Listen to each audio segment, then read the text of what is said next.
Hey guys, imagine a disaster situation that's so dangerous we can't send people in to fix the problem. So what do you do about that? Well, this is RoboSimian, and that's exactly what he's designed to do. We're going to talk all about that on this episode of Crazy Engineering.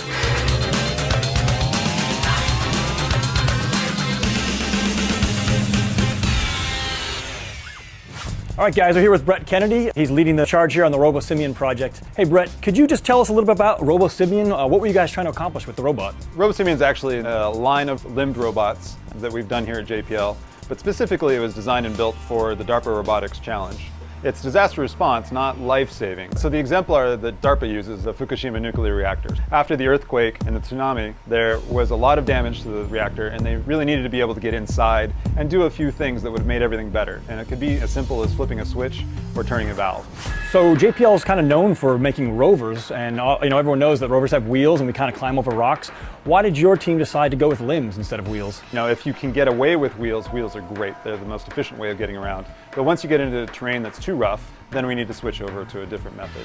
So how does the robot know where it is and where it's going? So if it can, it's going to use its perception systems, its cameras and the LiDAR to actually build this 3D map. And it sends that information back to the operator. The operator then decides where it should go. But even if it doesn't have good data about what its environment looks like, it's also got force sensors in its wrists and ankles. So it can actually feel the terrain as it's walking as well. So we have the capability of basically moving around by braille. So what exactly can it do? Given the fact that it's sort of human scale, we can have the robot do a lot of things that a human can do actually, as long as you're not too concerned about it moving fast.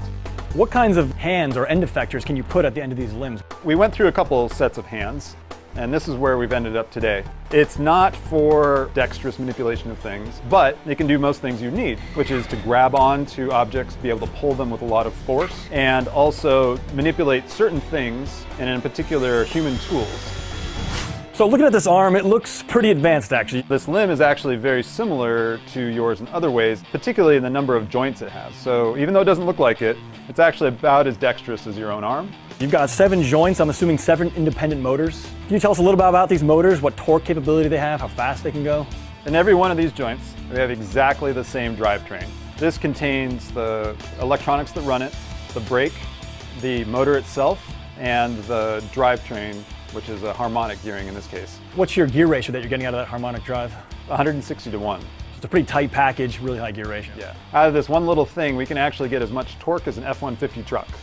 So I'm imagining RoboSimian kind of crawling its way through buildings and over difficult terrain, and that's all happening here on the Earth. Is it even possible to send this to space? Well, the exact technology that goes into that would be different than what we have in RoboSimian today. The basic robotics problem is the same, and so yes, absolutely, we think to send these to the cliffs of Mars, to the outside of asteroids or comets, things of that nature.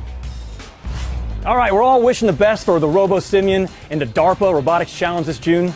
Good luck out there, buddy.